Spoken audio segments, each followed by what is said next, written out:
Idiot लोगों को मैं देखता हूँ वो हीरो बन जाते हैं, जिन्होंने कुछ कोई कंट्रोवर्शियल बोल देंगे, कुछ किसी की गाली गलौज कर देंगे, वो लोग हीरो बन रहे हैं। तो क्यों ना हम जैसे लोग कुछ करें और समाज को एक आईना दिखाए कि आप भी सक्सेसफुल बन सकते हो। क्योंकि हर आदमी, रणवीर भाई मैं आपको बता दूं, अपनी पहचान बनाने के लिए दौड़ रहा है। टाइम लगेगा, पर हर आदमी कोशिश करता है कि वो अपना पहला ट्रिप फ्लाइट पकड़े, पहला विदेश ट्रिप ले, अपनी ब्रांडेड कपड़े पहने, 2-4 हज़ार के जो भी ब्रांडेड कंपनी के जूते हैं वो खरीदे।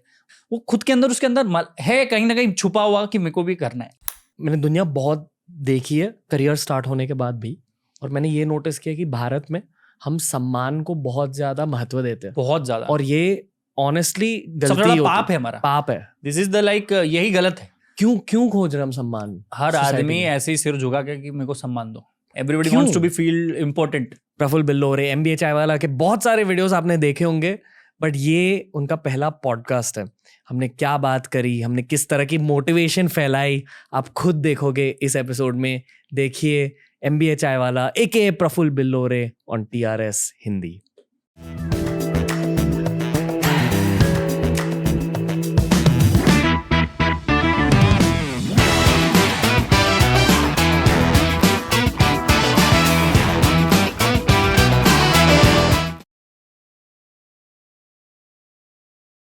प्रफुल्ल बिल्लोरे, MBA चायवाला, TRS हिंदी में आपका स्वागत है भाई। मेरे हाथ लंबे, कानून के हाथ लंबे। रणवीर भाई कैसे हो? मैं बहुत अच्छा हूँ, आप बताइए आप कैसे हो? बहुत अच्छा लग रहा है आपसे बात करके। अभी ऐसा लग रहा है कि वो एक चैनल खुल गया आपसे बात करने के लिए। अब मजा आएगा ना? कहा कि हर पॉडकास्ट से पहले मैं या तो बहुत ज्यादा बात करता हूँ अपने गेस्ट के साथ, और कोई गेस्ट के साथ बिल्कुल बात नहीं करता हूँ, ताकि पॉडकास्ट स्टार्ट होने के बाद हम असली बात करें। क्या बात है, तो मूवी बन जाएगी 2.5-3 घंटे की, उस हिसाब से बातें करने लगेंगे तो। कुछ सीक्रेट बताइए खुद के बारे में। मेरे कुछ सीक्रेट ही नहीं, मेरी तो हर चीज पता है लोगों को। मैंने हर चीज तो वीडियोस में बोल दी कि चाय कैसे बनने से लेके कहाँ कैसे पहुंचे, कहाँ से आते थे। लगभग मैं एक ऐसा बिजनेसमैन या एंटरप्रेन्योर हूँ जिसने जो आज किया वो कल वीडियो में डाल दिया। तो मेरी तो I am an open book, ऐसा बोलते हैं ना, खुली किताब हूँ मैं, सबको लगभग सब पता है और कोई सीक्रेट ही नहीं है। तो जहाँ सीक्रेट नहीं होते वो अपने आप में एक बहुत बड़ा सीक्रेट होता है। आपका बर्थ ईयर क्या है? 96। ओके, आप लास्ट ऑफ द मिलेनियल्स हो। लास्ट ऑफ द मिलेनियल्स, हाँ। वो आखिरी पुश्त नहीं बोलते, आखिरी घान। हाँ। ऐसा बोलते हैं जब आप समोसा कचौड़ी कहीं तलते हो तो आखिरी बोले खत्म हो गया माल, तो वो घान हूं मैं कि चल अब इसके बाद कोई गाड़ी आगे नहीं बढ़ेगी। यहाँ आप एक कस्प हो, मिलेनियल और जेनजी के कस्प हो, जैसे कहते हैं I am a Gemini cancer cusp. हाँ, वो बीच वाला, हाँ, जिसने ये भी देखा है वो भी देखा है। हाँ, करेक्ट। तो इसका फायदे भी बहुत है। जितना मैं जेनजी के बारे में समझता हूँ, ऐसा सुनने में आया है कि 60% of Gen Z people in India या I think in the world are content creators. मतलब हर किसी ने कंटेंट एटलीस्ट ट्राई किया है, कोशिश, हाथ मारा है। हाँ, आगे कंटिन्यू नहीं किया ये अलग बात है, पर उन्होंने हाथ तो मारा है। पर 60% बहुत बड़ा नंबर होता है, बहुत बड़ा नंबर। आखिरी में बचते 4-5-6% ही है ना, शायद उससे भी कम, बहुत कम। यस, आप जैसे लोग और हमारे जैसे छोटे मोटे लोग जो भी कोशिश कर रहे हैं, क्योंकि चालू करना इजी, पर करते रहना और लगातार उसी स्पीड से करते रहना, इस डेडिकेशन को हर कोई कर ले तो बहुत मुश्किल काम है। तो आपने एक बिजनेस को ग्रो किया, फिर बिजनेस को ग्रो करने के बाद आपने कंटेंट की शुरुआत की और कंटेंट के ब्रांड को भी ग्रो किया, कंटेंट के थ्रू अपने ब्रांड को ग्रो किया। करेक्ट। तो बिजनेस के पहले कहीं ना कहीं मैं कंटेंट थोड़ा बहुत क्रिएट करता था, कोरा पे लिखता था, लिंक्डइन पे, ट्विटर पे ट्वीट डालता था। क्योंकि मुझे ऐसा लगता था, क्योंकि मैं मध्य प्रदेश का एक जिला है धार, इंदौर से 60 किलोमीटर दूर, वहाँ पे एक गाँव है लबरौदा, वहाँ मैं पैदा हुआ और वहीं पला बड़ा मैं 20 साल की उम्र तक लगभग वहीं था। मेरा ग्रेजुएशन भी उसी धार जिले में और सरकारी कॉलेज में। तो वहाँ पे जो सर्कल मुझे चाहिए था, जो मुझे ग्रो करा था, तो इंटरनेट के अलावा कोई ऑप्शन ही नहीं था। और मतलब आपके आसपास के लोग वो थे, वो अपने लेवल पे उस क्षेत्र के हिसाब से बहुत अच्छा कर रहे थे, पर आपको एक ग्रो करना, लीप ऑफ फेथ करके आप कैसे बाहर करोगे। तो अगर आप देखोगे आज इंटरनेट की वजह से मैं बाहरी लोगों से कनेक्ट हो पाया। आप समझो 5-6-7 साल पहले जब मैं इंटरनेट चलाता था मेरे गांव में, तो वहां पे आसपास उस जिले के लोग वहां पे यूट्यूब देखते थे, वीडियोस देखते थे, मूवीज देखते थे। तो मैं मूवीज नहीं देखता था, मैं उस टाइम पे लिंक्डइन पे, फेसबुक पे IIMs के, IITs के, हार्वर्ड के बच्चों को रिक्वेस्ट पहुंचाता था। तो फिर मैं उनको देखता था कि वो क्या करते थे। तो मुझे लगता है कि जैसे रणवीर को मैंने रिक्वेस्ट पहुंचाई अगर उस टाइम पे, तो रणवीर पॉडकास्ट कर रहा है, रणवीर इनको इनवाइट कर रहा है, रणवीर वहां घूम रहा है, तो मैं क्यों नहीं घूम सकता, वो ऐसा क्या करते हैं। तो उस टाइम पे मैं हजारों रिक्वेस्ट पहुंचाता था। तो उसी टाइम से मैं इंटरनेट को समझ गया था कि दुनिया में अगर आपको किसी से भी कनेक्ट होना है तो internet is the best thing. फिर आइडिया आपके दिमाग में आया कैसे? क्योंकि मैं क्यूरियस स्टूडेंट रहा हूँ, मैं क्यूरियस बच्चा रहा हूँ, स्टूडेंट भी नहीं, एक बच्चा क्यूरियस रहा हूँ। मेरे कई इंटरव्यू में मैंने बोला कि मेरी उम्र से 5 से 6 साल बड़े उम्रदराज लोगों के साथ मैं उठता बैठता था। तो पिनाकिन बारोट करके एक मेरे गुरु थे, गुरु नहीं थे, टीचर थे, गुरु बाद में बने। स्पोकन इंग्लिश क्लासेस मैंने उनसे लेता था, तो उन्होंने मेरा पहली बार लिंक्डइन अकाउंट बनाया था। तो उनका जो जन्म था वो अहमदाबाद में हुआ था, तो उन्होंने पहली बार मेरा अकाउंट बनाया। और ये लाइफ में मेंटर का फायदा होता है, बहुत फायदे होते हैं। एक्चुअली मेंटर ना भी बोलो अगर इस शब्द को, तो आप बोलो कि ऐसा कोई आदमी अपने ऊपर रखो जो आपको बोल दे कि क्या सही है और क्या गलत है। और अगर इतना ना बोले कि क्या सही है, एटलीस्ट ये बता दे कि गलत क्या है, तो आप भटकोगे नहीं। तो पिनाकिन सर ने बहुत हेल्प करी। तो इंटरनेट भी उन्होंने, मुझे आज भी याद है, लिंक्डइन का अकाउंट उन्होंने बनाया था, मेरा ट्विटर का अकाउंट उन्होंने बनाया था, मुझे तो अकाउंट बनाता भी नहीं आता था। दूसरा, आज शायद बहुत सी बार मैं भी अपना, आजकल मैं देख रहा हूँ मेरा बहुत ट्रोलिंग और रोस्टिंग हो रहा है। पिछले 5 सालों में मैं शायद कार खरीद चुका हूँ, मैं एक एसी में बैठ चुका हूँ, मेरी कंपनी में 50-100 लोग काम कर रहे हैं। बट 5 साल पहले जो मैंने संघर्ष किया, तो लोगों को एक्सेप्टेबल भी नहीं लगता कि इसने चाय बेची होगी रोड पे। आज मैं आपको बताऊं तो, क्योंकि उनको ये कैसे हो सकता, ये ऐसा इसने कैसे किया होगा रोड पे, हमसे तो नहीं हो रहा है। तो एक्सेप्ट करना is not easy for people.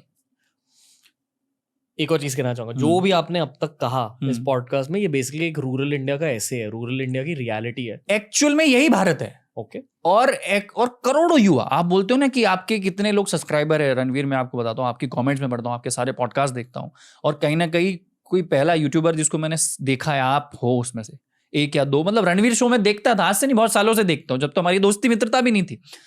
तो तब मैंने देखता था कि रणवीर भाई हम जैसे लोगों का तो भगवान है, हमें कोई आके ज्ञान देगा क्या। हमें लबरौदा मेरा जो गांव है, या उड़ीसा का कोई गांव है, झारखंड का कोई गांव, वहां के आप बताओगे क्या कि आप खाओ कैसे, पियो कैसे, आप आपकी बॉडी कैसे चेंज कर सकते हो। ये इंटरनेट के माध्यम से हम लोगों तक भी वो इन्फॉर्मेशन सिर्फ 200-150 रुपए के रिचार्ज में मिल रही है ना।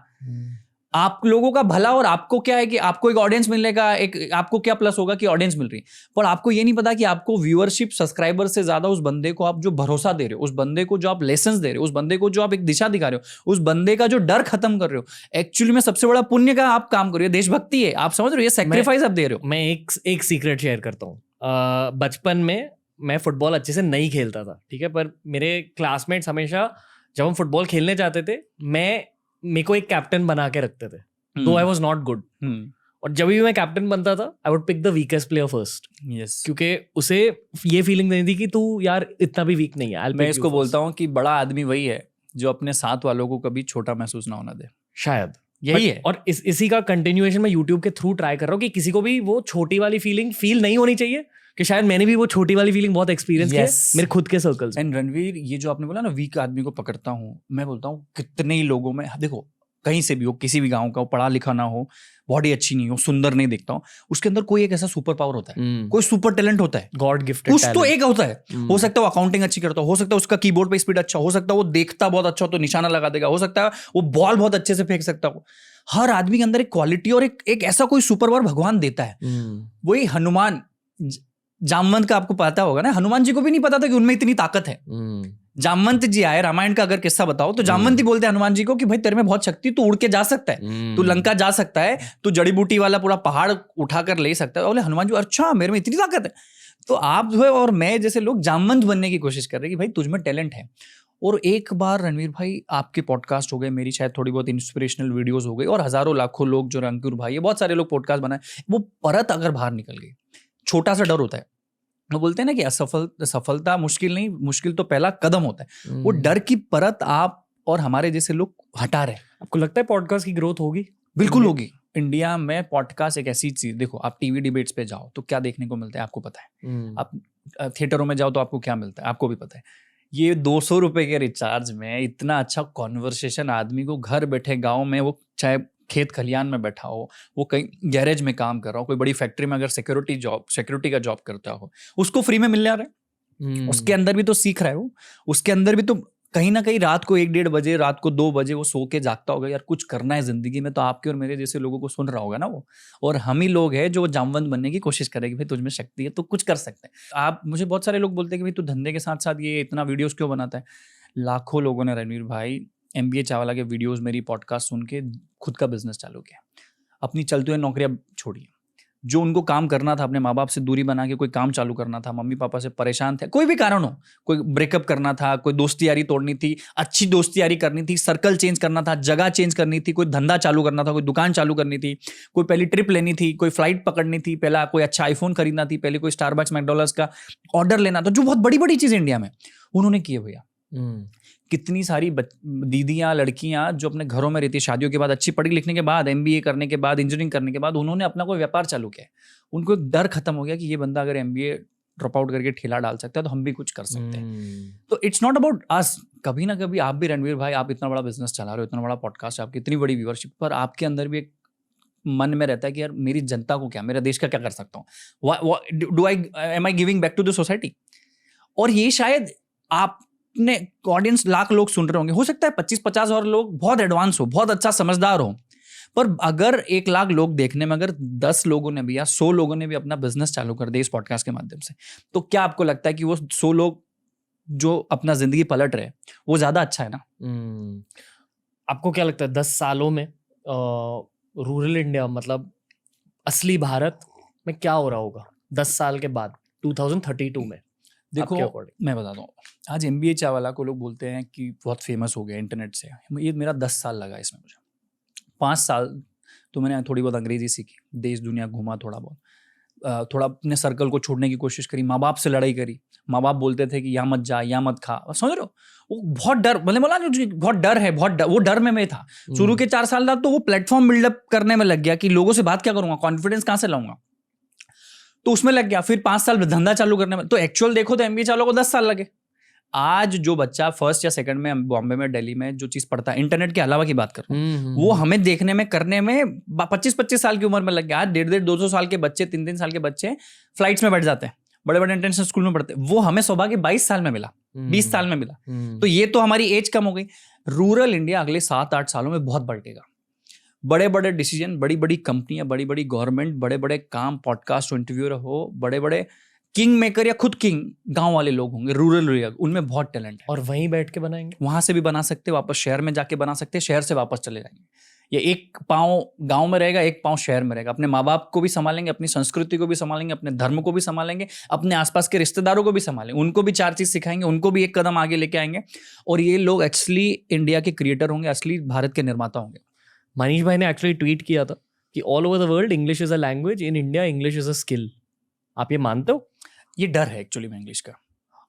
मैं आपको इसलिए भी पूछ रहा हूँ क्योंकि मुझे इस चीज पर पर्सपेक्टिव नहीं है। इंग्लिश मेरी थिंकिंग लैंग्वेज है, मतलब हिंदी से पहले मैंने थिंक इन इंग्लिश, हाँ, और हिंदी से पहले मैंने इंग्लिश सीखी थी मेरे सर्कमस्टांसेस। हाँ, इट्स ओके।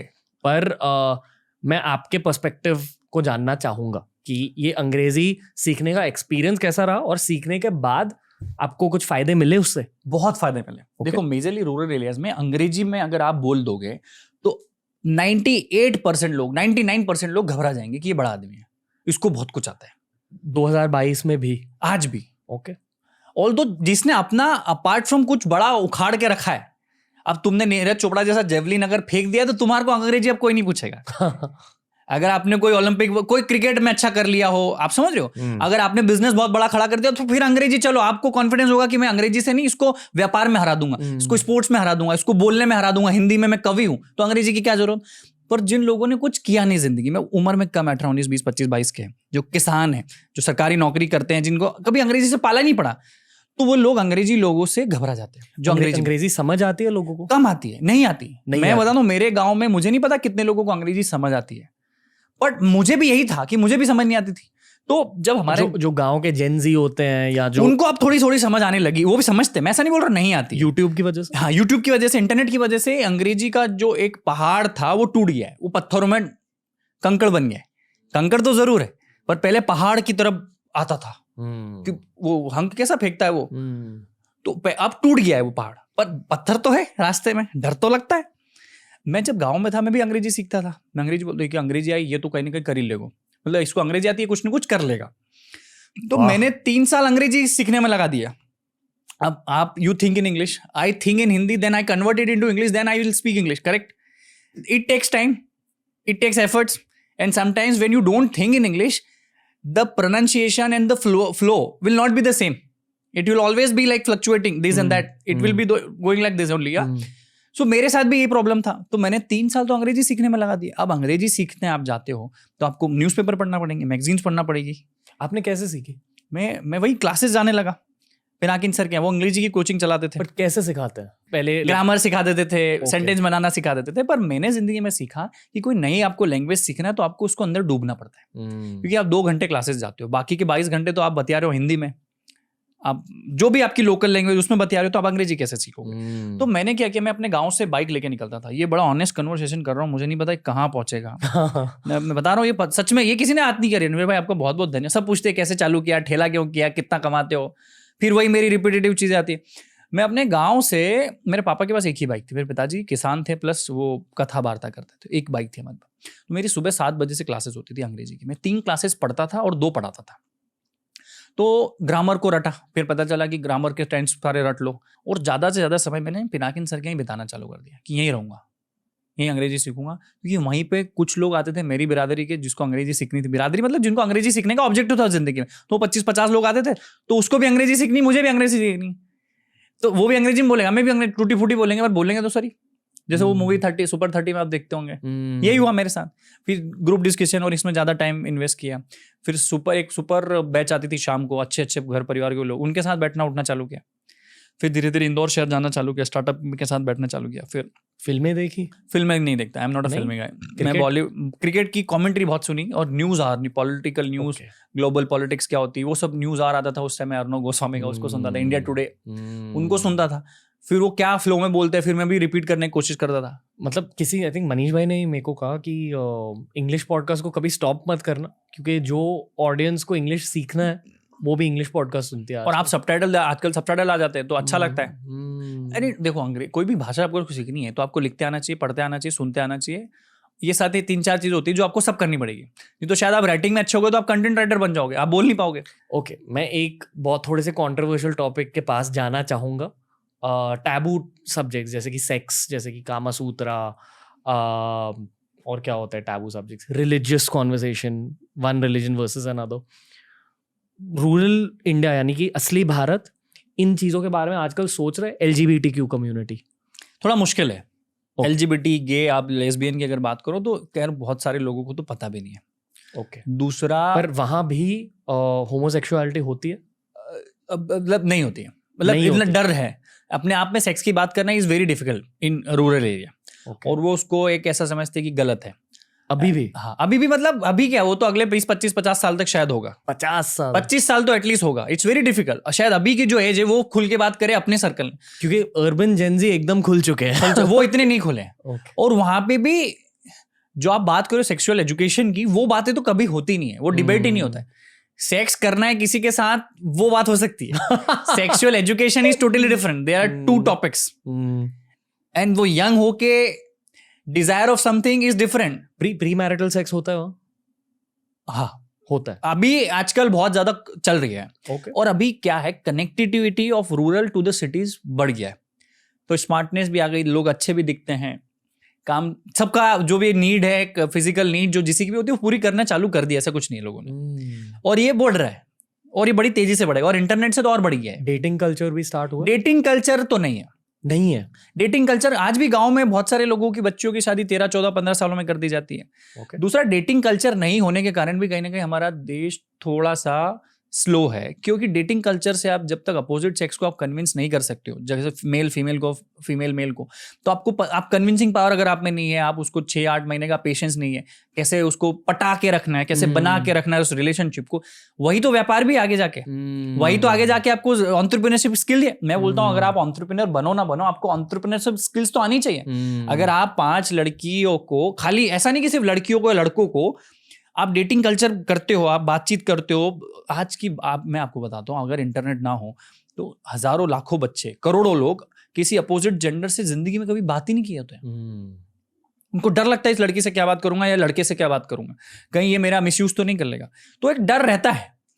तो धीरे धीरे इंटरनेट की वजह से वो दूरियां खत्म होती जा रही, वही पहाड़ टूट गया है पर बड़े बड़े पत्थर तो अभी भी बाकी।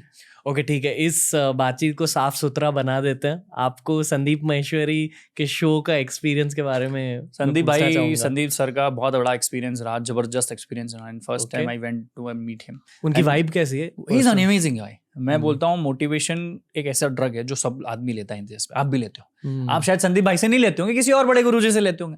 मोटिवेशन तो भैया हर आदमी लेता है, आप बोलते नहीं हो, करता सब कुछ है, बताता कोई नहीं। वो 3 Idiots वाला डायलॉग याद आ रहा है, it's more like a sex, everybody needs it but nobody shares it. Who doesn't need motivation? क्योंकि आप किस स्टेज पे हो तो शायद आपके मोटिवेशनल गुरुज बदल गए होंगे। मोटिवेशन एक ऐसी चीज है, हर आदमी हारता है, हर आदमी थकता है। संदीप सर ने जो रूरल इंडिया हो या एक्चुअल जो भारत के जो जेंजीज है, युवा है, और आज की न्यू 10, 15, 20 सालों से काम कर रहे हैं, तो हमारे पहले वाली जनरेशन ने भी उनको सुना है। और मैं आपको बता दूं, किसी भी आदमी को अगर सक्सेस की तरफ बढ़ना है, पैसे वाला बनना है, व्यापार खड़ा करना है, वो 10, 15, 20, 25 वीडियो मोटिवेशन के देख देख के उसमें अंदर फूटता है। हम भी माहेश्वरी जी के वीडियो देखते थे, हम भी दूसरे मोटिवेशन स्पीकर के वीडियो देखते, तब अंदर आग छुटती, कुछ करते हैं भैया, कुछ करना है, कुछ करना है, कुछ करना है। मैं चाय दिख गई तो चालू कर दिया। तो शुरू के अगर आप किसी गांव के एक बच्चे को जिसको कुछ नहीं आता, उसका अगर आप बोलो कि इसको व्यापारी बनाना है, इसको सक्सेसफुल बनाना है, पैसा कमाए, रोजगार दे, रोजगार लेना, वो उसके 2-3 साल तो वीडियोस देखने में ही चले जाएंगे, आपके और मेरे और संदीप माहेश्वरी जैसे लोगों के। जो रूरल जनता है वो YouTube की शुरुआत कहाँ से करती है, other than films and music? मतलब ये पता कि हर कोई फिल्म देखता है, एक मोटिवेशन, मूवीज और गानों को अगर हटा दो, मोटिवेशन और कॉमेडी को अगर हटा, कॉमेडी भी हटा। देखो, कॉमेडी, म्यूजिक और मूवी को तो आपको हटा ही देना चाहिए, क्योंकि वो उनका पैसिव लर्निंग है, लर्निंग तो है ही नहीं, वो उनका एंटरटेनमेंट है। करेक्ट। अब अगर आदमी को जिंदगी में कुछ करना है तो एक्टिव लर्निंग में क्या आएगा? एक तो पहला मोटिवेशन आएगा। पर उतनी समझ होती है कैसी? देखो, स्किलिंग अप का माइंडसेट होता है आजकल के यूथ में, दुनिया भर के यूथ में, पर स्किलिंग अप से पहले, यानी कि स्किल्स सीखने से पहले मोटिवेशन चाहिए रहती है। तो वो थॉट्स होते हैं उनके दिमाग में, इतने भी नहीं होते। देखो क्या है, गूगल करना और यूट्यूब पे क्या सर्च करना अपने आप में वो भी एक स्किल है। वही मैं पूछ रहा हूँ, क्या सर्च करेगा आदमी? इसकी शुरुआत कहाँ से होती है? शुरुआत मोटिवेशनल वीडियो से भी होती है, और वो कैसे होती है? वो भी रिकमेंडेशन से होती है भैया। वो ये पूछना आप सर्च नहीं कर सकते मोटिवेशन। इट्स मोर लाइक कि मैं 4 मूवी देखी, उसके बीच में आपका और मेरा वीडियो आ गया, संदीप माहेश्वरी जी का वीडियो आ गया, मेरे को देखना है मजबूरी में। It's more like an passive learning. मैंने सर्च नहीं किया, वो अपने आप आया है, क्लिक हो गया। और आजकल जैसे जो स्टॉक वगैरह प्लेटफॉर्म ने तो उनका थंबनेल इतने खतरनाक होते हैं कि 5,000 से 5 करोड़ कैसे कमाए, तो आदमी क्लिक करेगा ही करेगा। इन्होंने जो स्टॉक ने जो किया वो अपने आप में एक हिस्ट्री है। एक उन्होंने कितना बड़ा ब्रेक थ्रू किया। छोटे मोटे जैसे हम जैसे लोगों को उन्होंने फेमस बनाया, हम जैसे लोगों को इनवाइट करने लगा, तो लोगों को पता चला ये मेरे जैसा ही था पहले, अब ऐसा हो गया है, ताकि मैं इसका वीडियो अगर देख लूँ, इसकी जर्नी फॉलो करने लगूँ, तो शायद मैं भी ऐसा कर लूंगा। पर इसी मार्केट को कैसे ब्रेक थ्रू करें? इसमें मुझे लगता है मोटिवेशन एंड स्किल का जो मार्केट इंडिया में बहुत बढ़ेगा। अभी कुछ भी नहीं है, इट इज 5-7%, और ये स्ट्रक्चर्ड वे में बढ़ेगा। और ये ऑनलाइन तक सीमित ना होकर ऑफलाइन भी जिस लोगों ने कर दिया, अपने सेंटर्स डाल दिए, या वहाँ तक गाँव तक पहुँचा है, या जैसे पुराने टाइम पे गाँव में पेस्टिसाइड्स हो गई, या बीजों की कंपनी हो गई, या कोई छाते की कंपनी, या कोई गाड़ी की कंपनी जाती थी और बताती थी हमारी गाड़ी ऐसी है, हमारी कार ऐसी चलती है, हमारी बाइक ऐसी। तो हम लोगों को भी एक एक एजेंट्स को, हमारे लोगों को भेजना पड़ेगा गाँव में, छोटे छोटे शहरों में, कि भाई ये आपको सीखना है तो ये 25,000 का कोर्स कर लो, ऐसे कर सकोगे। तो ऑफलाइन प्लस ऑनलाइन जाके देश का भला हो सकता है, सिर्फ ऑनलाइन से नहीं होगा। यहाँ पे एक बिजनेस आइडिया दे रहे हो लिसनर्स को। क्योंकि प्रॉब्लम ये है, trust is a very big issue in India. People will not pay you 1 lakh rupees for something की बिना देखे परखे। लोग डरते हैं, क्योंकि लोगों के साथ पहले भी बहुत फ्रॉड हुए हैं। इस देश में शिक्षा नहीं होने के कारण बहुत सारे लोगों ने मिसयूज किया, उसका सहारा लिया है, मिसमैनेजमेंट किया है, लोगों को बेवकूफ बनाया। तो लोग बेवकूफ नहीं बनना चाहते, लोग डरते हैं कि कुछ हो ना जाए, पैसा दे देंगे उसके बाद क्या। इसीलिए कैश ऑन डिलीवरी का सिस्टम इंडिया में आया। ये तो ऑनलाइन, पहले कैश ऑन डिलीवरी सालों तक आदमी करता है, फिर जाके यूपीआई के माध्यम से आज वो पेमेंट करता है, क्योंकि उसको अब डर नहीं है। तो वो बैरियर्स, वो डर, वो ऐसे बादल, जो डर के बादल है, धीरे धीरे ही इंडिया से खत्म होंगे, और फिर ऑनलाइन नहीं हो सकते, ऑफलाइन करना पड़ेगा। आप में इतनी आग कहाँ से आती है? मुझे जिंदगी में रणवीर भाई कुछ करना है यार। मतलब मैं जब भी सोता भी हूँ, कभी जागता हूँ, तो मेरे को लगता है कहीं वेस्ट तो नहीं कर रहा हूँ टाइम। क्योंकि मैं हमेशा बोलता हूँ, देश 1947 से 1947, खैर आज़ादी की लड़ाई तो 1857 से चालू हो गई, तो उसके भी पहले से चालू हो गई थी। मंगल पांडे की बात की दूसरी आज़ादी की लड़ाई हम लोग लड़ रहे हैं। हम आज़ाद हो गए, चंद्रशेखर आज़ाद जी, भगत सिंह और ऐसे सदगुरु, उन्होंने बहुत सारे राजगुरु, उन्होंने बहुत सारे लोगों ने अपना बलिदान दिया। उनके पास कोई लाखों करोड़ों नहीं थे, उनके साथ कोई सेल्फियाँ नहीं खिंचाता था, उनको कोई नहीं पूछता था, पर उन्होंने भी सेक्रीफाइस दिए, क्योंकि अंग्रेजों से हमें आज़ादी चाहिए थी। आज आज़ादी चाहिए हमें, विचारों की आज़ादी चाहिए। आज आज़ादी चाहिए कि हर घर से आदमी एक स्टार्टअप करे। आज आज़ादी चाहिए कि हर घर से एक युवा जो पैदा हुआ है उनके घर में, वो कुछ करे, अपने माँ बाप के लाखों रुपए खर्च करके जो एजुकेशन लेता है, वो स्मार्टफोन लेता है, ट्रैवल भी करता है, तो क्या वो रिटर्न दे रहा है सोसाइटी को? तो मैं सोचता हूँ कि अगर इडियट लोगों को मैं देखता हूँ, वो हीरो बन जाते हैं। जिन्होंने कुछ कोई कंट्रोवर्शियल बोल देंगे, कुछ किसी की गाली गलौज कर देंगे, वो लोग हीरो बन रहे हैं। तो क्यों ना हम जैसे लोग कुछ करें और समाज को एक आईना दिखाए कि आप भी सक्सेसफुल बन सकते हो। क्योंकि हर आदमी, रणवीर भाई मैं आपको बता दूं, अपनी पहचान बनाने के लिए दौड़ रहा है। टाइम लगेगा, पर हर आदमी कोशिश करता है कि वो अपना पहला ट्रिप फ्लाइट पकड़े, पहला विदेश ट्रिप ले, अपनी ब्रांडेड कपड़े पहने, 2-4 हज़ार के जो भी ब्रांडेड कंपनी के जूते हैं वो खरीदे, वो महंगी वाली हेयर स्टाइल कराए, कटिंग कराए, समझ रहे हो, वो बड़ा रेबन का जो भी चश्मा होता है वो खरीदे। वो जो देख रहा है इंटरनेट पे, वो खुद के अंदर, उसके अंदर है कहीं ना कहीं छुपा हुआ कि मेरे को भी करना है। पर आपके बचपन में ऐसी कोई चीज हुई थी? हम देखो क्या है ना, मैं भी बड़ा सामान्य परिवार में पैदा हुआ हूँ। हमारे पिताजी ने बहुत संघर्ष किया है। वो साइकिल से अगरबत्तियाँ बेचते थे। पिताजी कथाएं करते थे, सत्यनारायण की कथा, उनको 51 रुपये मिलते थे, 101 रुपये मिलते थे, चिल्लर मिलती थी उनको आरतियों में। तो उस टाइम पे मेरे पिताजी को पता था कि मैं अपने बच्चों को पढ़ाऊँ, तो उन्होंने शिक्षा के लिए हमें पास का जो शहर था धार, वहाँ भेजा। मेरे भाई ने बहुत संघर्ष किया, तो मैं देखता था और मेरे पिताजी का मजाक भी बहुत उड़ता था। पिताजी मतलब क्या है ना, आदमी कोई करता है ना कुछ तो उसका मजाक तोड़ेगा। तो उस टाइम से यार कि कुछ करेंगे यार, और युवा थे, पापा ने, दादा ने संघर्ष किया। दादाजी कम उम्र में उनका पैर कट गया था, तो पिताजी के ऊपर बोझ जल्दी आ गया था। और अंकल जी वगैरह, मतलब परिवार में हमने देखा, गरीबी देखी है मैंने भी। गरीबी थी, मतलब गरीबी, इतनी भी गरीबी नहीं कि खाने के पैसे नहीं थे। मतलब we are from good family, but comparatively जब मैं इंटरनेट पे देखने लगा, पिनाकिन सर के यहाँ जाने लगा, बड़े बड़े शहरों में घूमने लगा, तो पता चला कि हमारे पास ज़्यादा पैसा नहीं है। कल को क्या होता है, आज भी देखो गुरु गाँव में, मिडिल क्लास लोगों में एक बीमारी आ जाती है आदमी को, पूरा आप 10 साल पीछे कर देती है।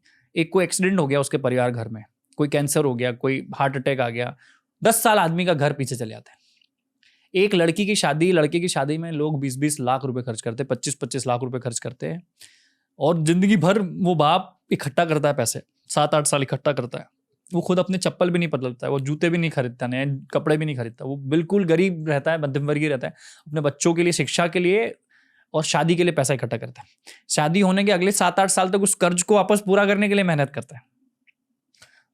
मेरी एक राय है इस चीज़ पे, जितना मैंने नोटिस किया, और मेरा बचपन आपके बचपन से बहुत अलग था, और ये ऑनेस्ट बात है। पर मैंने दुनिया बहुत देखी है करियर स्टार्ट होने के बाद भी, और मैंने ये नोटिस किया कि भारत में हम सम्मान को बहुत ज़्यादा महत्व देते हैं, बहुत ज़्यादा, और ये ऑनेस्टली गलती, पाप है हमारा, पाप है। दिस इज द लाइक, यही गलत है। क्यों खोज रहे हम सम्मान? हर आदमी ऐसे ही सिर झुका के कि मेरे को सम्मान दो।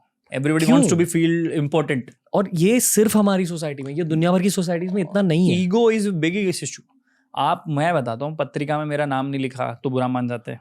शादी के बारे में बात, ये बेसिकली सोसाइटी में आपको वो दिखाना है कि मेरे इतने लोग आए, मैंने इतने लोगों को 3-3 हज़ार, 3.5 हज़ार लोगों को भोजन प्रसादी दी जाती है।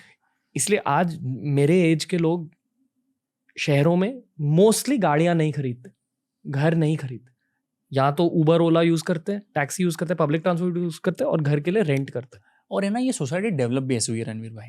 जब मैं बताता हूँ, पुराने जो व्यापारी लोग हुआ करते होंगे, इंडस्ट्रियलिस्ट होने, उन्होंने बोल दिया दहेज देना जरूरी है, क्योंकि उनकी दुकान चलानी है, उनको अपना सामान बेचना है। एक ऐसा नहीं है, कैसे अंग्रेजों ने डिवाइड एंड रूल वाली अपनाई चीजें। तो ये मान सम्मान का भी कल्चर कई तो कमर्शलाइजेशन की वजह से भी हुआ होगा, कि बड़े बड़े राजाओं को उस टाइम पे अंग्रेजों ने कहा होगा कि भाई तेरे को इज्जत मिलनी चाहिए, तू इस गांव का नेता है, तो इस गांव का या इस एरिया का तू राजा है, तो तुझे सम्मान की बात कर, ताकि बाकी लोग तुझसे झुक के रहेंगे। वो बीजोरोपण ही ऐसा, वो डीएनए तक चले गया। तो आज भी हम लोग कभी भी, मैं मान सम्मान के पीछे नहीं भागता कि मेरे को कितने लोग पूछ रहे हैं। अगर मान सम्मान के पीछे भागता तो मैं इतना शिक्षित होने के बाद भी ठेला नहीं डालता रोड पे। अपने इस पॉडकास्ट की शुरुआत में रोस्टिंग के बारे में बात करी, क्या फील होता है आपको? I take roasting as a 2 way. एक तो जो रोस्टर है, एक नया करियर आ रहा है अभी जनता में, तो उनको अपनी दुकान चलानी है तो रोस्टिंग तो करेंगे, या रोस्टिंग होनी भी चाहिए, वो चाहे मेरी हो आपकी, चलता रहता है। दूसरा, रोस्टिंग और जो भी ट्रोलिंग होती है वो एक फ्लैट वाटर समझो, फ्लैट वाटर पे एक पत्थर गिरता है, तो उससे क्या होता है, कुछ वेव जो कभी ना आपकी होने वाली थी वो भी आपकी तरफ आ जाती है। ऑडियंस, जनता, क्योंकि सबके अंदर एक सॉफ्ट हार्ट होता है। आप 10 लोगों में किसी एक बंदे की बुराई करो, 1 या 2 बंदे वर्स्ट केस सिनेरियो में भी, अरे यार रणवीर अच्छा है, इतना बुरा भी नहीं है, 2 भी आप जो आपको नहीं जानते, क्योंकि वो भी चाहते हैं मैं डिफरेंट कुछ करूं। मैं आपको बताता हूँ, सिर्फ अभी रोस्टिंग में आई कमेंटेड कि तुमने अच्छा रोस्ट किया है, क्योंकि तुम्हारा करियर है, तुम कर रहे हो। I got almost 1 lakh subscriber in just a week only, and then the new wave came to me. I also feel कि आपके खुद के कंटेंट पर चेक्स मिल जाते हैं आपको, कि अगर आप कुछ गलत तरीके से कुछ कह रहे हो, कि तो पता आपको चल ऐसे जाता है। लोग आके बताओ, कभी कभी रात में भी आपको ख्याल कि कहीं मैंने गलती कर दी हो, क्योंकि इस टाइम पे रणवीर भाई जहाँ लोग बुरा भी जल्दी मान जाते हैं, वहां पे रोस्टर जो है ना आपको आईना भी दिखाते हैं कि आप क्या गलत हो सकता है मैंने कोई गलतियां करी, आप लोग मेरी तारीफ ही तारीफ कर रहे हो, मेरे साथ सेल्फी ले रहे हो, इज्जत ही इज्जत करो कि एमबीए चावला ने बहुत अच्छा काम किया। जब तक ऐसे लोग मुझे आईना नहीं दिखाएंगे, मुझे अपनी औकात या मेरे में कोई गलती अगर नहीं प्रदर्शित करेंगे, तो मुझे सच क्या है और झूठ क्या है उसमें फर्क कैसे पता चलेगा? पिता बनने का कोई इरादा है आपके दिल में? शादी करेंगे और फिर पिता भी बनेंगे, और पिता बनना चाहिए बिल्कुल, घर परिवार को साथ में लेके चलना चाहिए। मैं हमेशा बोलता हूँ, मैं पारिवारिक सब आदमी हूँ, और मैं सोचता हूँ वो सफलता, वो पैसा किसी काम का नहीं, अगर आप आपका परिवार, आपका समाज, आपका धर्म आपके साथ में है। जिस तरह से आपने अपने 20s बिताए हैं, आप अपने 30s को भी उसी तरह बिताना चाहोगे कि कम काम करना चाहोगे? काम में बहुत करना, मैं अंतिम सांस तक काम करना चाहूंगा। काम बढ़ाना चाहोगे? काम बढ़ेगा और जिम्मेदारियां लेना चाहता हूँ, फोल्डिंग हैंड्स, और कुछ करते रहना चाहता हूँ, कंट्रीब्यूट करना चाहता हूँ सोसाइटी के लिए, खुद के लिए, खुद भी कैपेबल बनूंगा और लोगों को भी कैपेबल बनूंगा। देखो वो बोलते हैं कि आप खुद तो पहले कुछ कर लो, खुद 2 रुपया कमाओगे तो किसी को 2 पैसा दान कर पाओगे, या 2 पैसे की मदद कर पाओगे। आप बिना खाली हाथ से आप कैसे लोगों की मदद करोगे? मैं अपनी अंतिम सांस तक काम करना चाहता हूँ, और मैं कुछ सालों के बाद तो सच में देश का हो जाऊंगा। मुझे सच में चेंज करना है रूरल इंडिया को। हर स्टार्टअप, घर स्टार्टअप की बात करता हूँ, मैं बोलता हूँ कि घर से एक आदमी निकले जो कुछ करे। तो 10 सालों में कंटेंट किस तरह का निकलेगा इंडिया में? हर जो चीज़ जो यूट्यूब पे हाउ टू से चालू होती है उसका कंटेंट निकलेगा, और स्किल बेस्ड, मतलब it's not like an skill based. Skill तो आप बोल दो कि कैमरा कैसे चलाते हैं, एक्सेल शीट कैसे चलाते हैं, मैकेनिक की दुकान कैसे चालू करें, या पहला पार्लर का दुकान कैसे चालू करें, रेस्टोरेंट बिजनेस पूरा कैसे चालू करें, इसका दुकान आप कोर्स बना दो, हेयर सलून कैसे डाले, बुटीक चालू कैसे करें। और इट्स नॉट अबाउट चालू कैसे करें, पैसा इन्वेस्ट कितना करें, उसका पूरा मैकेनिक। जैसे सवाल नहीं होते थे सम करके नीचे आते, हैंड्स प्रूव्ड, आपने 10,000 डाले और ठेला एमबीए चाला की चालू किया तो ये होगा, 1 लाख डाले तो ये होगा, 10 लाख डाले तो ये होगा। आप बता दो कि आप ए पे हो, बी पे हो, सी पे हो। इट्स मोर लाइक वही बड़े पहाड़ को आपने छोटा छोटा कंकड़ तोड़ दिया, तो मैं बोलता हूँ हाथी खाना है, हाथी को 1000 टुकड़ों में काट दो तो आप हाथी भी खा सकते हो, 1000 दिन लगेंगे। तो वही दुनिया में बड़े बड़े जो कॉन्सेप्ट है, बड़े बड़े जो व्यापार है, उनको तोड़ना पड़ेगा। आप ये मानते हो कि शॉर्ट कंटेंट जैसे रील्स या यूट्यूब शॉर्ट्स, तब तक शॉर्ट्स कंटेंट हमेशा रहेगा। इट्स मोर लाइक कि आदमी 50 मिनट का या 25 मिनट का एक बड़ा वीडियो देखे, इस बीच में उसको 30-30 सेकंड के 1-1 मिनट के 50 वीडियो देखने को मिल जाता है। तो इसके 2 आप एनालिसिस कर सकते हो। एक तो उसको टाइम पास करना है, दूसरा उसको वेराइटीज ऑफ ऑप्शंस मिल रहे हैं। एक वीडियो देख के उसको एक कंटेंट का जरिया मिल रहा है, एक पर्सपेक्टिव मिल रहा है, और उसी मिनट में अगर वो 50 दूसरे छोटे छोटे वीडियो देखे तो 50 पर्सपेक्टिव उसको मिल रहे हैं। उसमें से वो 1 या 2 चूज करके अपनी जिंदगी उधर बना सकता है। वो टाइम वेस्ट नहीं करेगा कि मैं 50 मिनट की रणवीर और प्रफुल्ल की पॉडकास्ट नहीं सुनूंगा, क्योंकि इस 50 मिनट में मैं 50 डिफरेंट इंडिविजुअल क्रिएटर्स को सुनूंगा, शायद कॉमेडियंस को सुनूंगा, म्यूजिक वालों को सुनूंगा, कोई आर्टिस्ट को देखूंगा, तो मैं वो बनने की कोशिश करूंगा। फिर वहां से मैं तराशूंगा। जैसे मैंने भी 50 हजारों लाखों लोगों को फॉलो करता था, फिर समझा कि मुझे अभी एंटरप्रेन्योर बनना है, फिर मुझे इन्वेस्टर बनना है, तो इन्वेस्टर वालों को फॉलो किया, बाकी को अनफॉलो कर दिया। मुझे जो बनना है फिर वही लोग मेरे फिल्टर लगते गए। पर फिल्टर कब लगेगा? जब आपके पास बहुत ज़्यादा ऑप्शन होंगे। आज से 4 साल पहले जब इंटरनेट नहीं था तो गांव में, छोटे शहरों में लोगों के ऑप्शन क्या थे जिंदगी में कुछ करने के? या तो कोई दुकान, इंजीनियरिंग, एमबीबीएस या डॉक्टरेट। आज आप देखो तो हजारों इंडिविजुअल करियर ऑप्शंस है लोगों के पास, just because of internet, because they had so many option to choose from. और हर एक इंडिविजुअल का अपना एक सुपर पावर होता है, जो मैंने कॉन्वर्सेशन स्टार्ट होने के तो बोला था। तो लोगों को लग रहा है कि मैं ये कर सकता हूँ, ये मेरे हिसाब का है, मेरी औकात के हिसाब का है, मेरे सर्कमस्टांसेस, मेरे इन्वेस्टमेंट, मेरे माँ बाप क्या है, उनके बीमार तो नहीं है, वो गाँव से, बड़े शहर से, छोटे शहर से, उस हिसाब से आदमी अपने हिसाब को क्या बोलते हैं, पैकेज डिजाइन कर रहा है, अपना करियर अपने हिसाब से डिजाइन करने की कोशिश कर रहा है। And just because of internet, तो इट विल गो। प्रफुल्ल भाई डीप कॉन्वर्सेशन। हाँ, क्या कहना चाहोगे अब इस पॉडकास्ट के एंड में? कैसा रहा आपका एक्सपीरियंस यार बहुत अच्छा है, और ये पॉडकास्ट तो बड़े दिल के करीब है। मैंने आपकी लगभग सारी पॉडकास्ट देखता हूँ मैं, और मैं हमेशा चाहता कि मैं कब आऊँगा भाई, और आप लोगों ने खाया, मैं जब मेरी डिजर्विंग रहा, आपने मुझे इन्वाइट किया, और बाकी बहुत अच्छा लग रहा है। और आपके पॉडकास्ट से और आपकी पूरी ज़िंदगी रणवीर जो आपने डॉक्यूमेंट करी है, जिससे मैं भी बहुत सीखा हूँ, आपसे मैं बहुत सीखा हूँ। मैं तो बिजनेसमैन था, साथ में अपनी लाइफ जर्नी डॉक्यूमेंट करते गया, इंस्टाग्राम बढ़ाया, ट्विटर बढ़ाया, तो आप जैसे लोगों ने अगर मुझे इतना आगे पुश किया है तो कितने हज़ारों लाखों लोगों को आपने पुश किया आपको पता नहीं है। तो उनकी दुआएं हैं जो आप इतना सक्सेसफुल हो। Thank you bro. आपके बारे में मैं कुछ कहना चाहूँगा। यस। इतना ज़्यादा ओपन इंसान मैंने आज तक शायद शो पे नहीं देखा। मतलब जो आपके दिल में है वही चीज़ आप कहते हो। और कुछ लोग इस बात को मुफट बोलते हैं। मानेंगे। आई डोंट, मतलब आई फील डेफिनेटली आप मुफट हो, मुफट, हाँ, अच्छी बात। सिलेक्टिव हूँ, बुरा हाँ, शब्द तो नहीं बोलूंगा किसी को, हाँ, गाली तो नहीं दूंगा हाँ, किसी को। नहीं वैसे नहीं मतलब मैं जो कह रहा हूँ, सत्य वो सत्य। हाँ, जो आपके दिल में है वो आप खुल के बात करते हो। शायद ये आपके चाइल्डहुड की वजह से, आपके बचपन की वजह से। यही स्ट्रेंथ है और यही वीकनेस। मतलब आई फील वीकनेस भी टाइम के साथ पॉलिश हो सकती है। और देखो क्या है, कभी कभी क्या होता है, आप ये देखो कि आपकी कोई अगर स्ट्रेंथ है, अगर वो 100 में से 90 नंबर उसके हैं और 10 नंबर वीकनेस के हैं, तो उस 10 के चक्कर में 90 को मत गवाओ। देखो, शहरों में हर कोई नकाब पहनता है, ये सच है। और वो वॉलंटरली, यानी कि खुद के चॉइस से नहीं पहनते, उन्हें पहनना पड़ता है शहरों में। वो गलत भी नहीं है। उसको डिजाइनिंग ऐसी हुई, उनका नरिशिंग ऐसी हुई है, और शायद वो समय की और उस जगह की मांग होगी। हम भी धीरे धीरे थोड़ा कम नकाब खोल रहे हैं हमारा, धीरे धीरे हम भी सिलेक्टिव होने की कोशिश कर रहे हैं। पर जो नेचुरल है, जो जन्मजात डीएनए में, वो चीज़ एकदम से नहीं बदलेगी। शायद इसलिए मुझे आपसे बात करके बहुत मजा आया। मतलब जब आपने बात करना स्टार्ट ही किया ना, मुझे बहुत मजा आने लगा कि यार हाँ, ये बहुत बढ़िया एपिसोड बनेगा। Thank you. बस यही कहना चाहूँगा। I mean, God is with you यार। भगवान आपके साथ है हमेशा। एंड जो भी आप करना चाहते हो, I wish you like even more energy. Thank you. भगवान और आप जैसे लोगों का प्यार और आशीर्वाद बना रहे तो आगे बढ़ती जाएगी जिंदगी। क्योंकि भारत जैसे देश में जहाँ MBA चावला पे इतना हंसी मजाक उड़ता था और उसको इतना प्यार अगर मिल रहा है, तो कहीं ना कहीं लोगों की दुआओं की वजह से ही है। 100% भाई। और एंड में एक चीज कहना चाहूंगा कि ये बस आपकी शुरुआत है भाई। क्या बात है, बस शुरुआत ही समझ रहा हूँ मैं, और बड़ी तेजी से मैं बढ़ रहा हूँ आगे। बहुत बहुत अच्छा लगा आपसे मिलकर। Thank you very much. Thank you brother. Thank you. नमस्ते। और प्लीज इस शो पर लौट के आना प्रफुल्ल। बस आप बुला लो। और भाई चैनल को लाइक करो, सब्सक्राइब करो। कुछ 3-4 मिलियन दुनिया है आपकी, पता भी नहीं। फटाक से 10 मिलियन करो यार। ही डिजर्व्स 10 मिलियन। इंग्लिश वाले भी और हिंदी वाले भी। थैंक यू भाई। इन्हीं की वजह से हम लोगों का 1 मिलियन हो गया, तो ये तो भैया गंगा है, तो इनको करो। It's the magic of the team as well, but thank you. पूरा टीम बहुत अच्छा करा। रणवीर भाई की पूरी टीम को मेरा बहुत बहुत धन्यवाद, आपने इनवाइट किया। और ये सिर्फ ये बंदा तो सामने दिख रहा है, इसके पीछे बहुत सारे लोग हैं। जैसे MBA चावला मेरा चेहरा दिखता है, पीछे के लोग नहीं दिखते। तो कभी भी एक इंसान के आइकॉन या उसके चेहरे को मत देखो कि इसने अकेले ने ऐसा सब कर दिया। पूरा परिवार होता है, पूरी टीम होती है, जिनका सबका छोटा छोटा कॉन्ट्रीब्यूशन होता है। बूंद बूंद से सागर बनता है। तो ये सब चल रहा है। बहुत बहुत धन्यवाद। नमस्ते। धन्यवाद।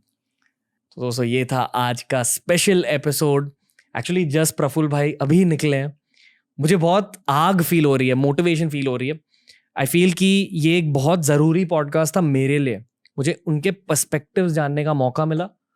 पॉडकास्टिंग का जॉय, पॉडकास्टिंग का सबसे बड़ा तोहफा पॉडकास्टर के लिए यही होता है कि हर पॉडकास्ट के थ्रू आपको एक किताब पढ़ने का मौका मिलता है। और ऐसे इंसान की लाइफ के बारे में अगर आपने जाना, तो वो वाली किताब ना आपके लिए बहुत फायदेमंद हो सकती है, आपके खुद के पर्सपेक्टिव्स के लिए, आपके खुद के बिजनेस प्लान्स के लिए और आपके खुद के नजरिए के लिए। प्रफुल्ल भाई के साथ ये हमारा सिर्फ पहला एपिसोड था। डेफिनेटली ये लौट कर आएंगे TRS हिंदी पर। अगर आप TRS हिंदी पहली बार देख रहे हैं, तो हमने बहुत बड़ी लाइब्रेरी बना दी है पॉडकास्ट की। देखिए, एक्सप्लोर कीजिए और सीखिए, क्योंकि हम साथ में इंडिया को, भारत को सोने की चिड़िया फिर से बनाएंगे। जय हिंद। TRS हिंदी फिर से लौट के आएगा।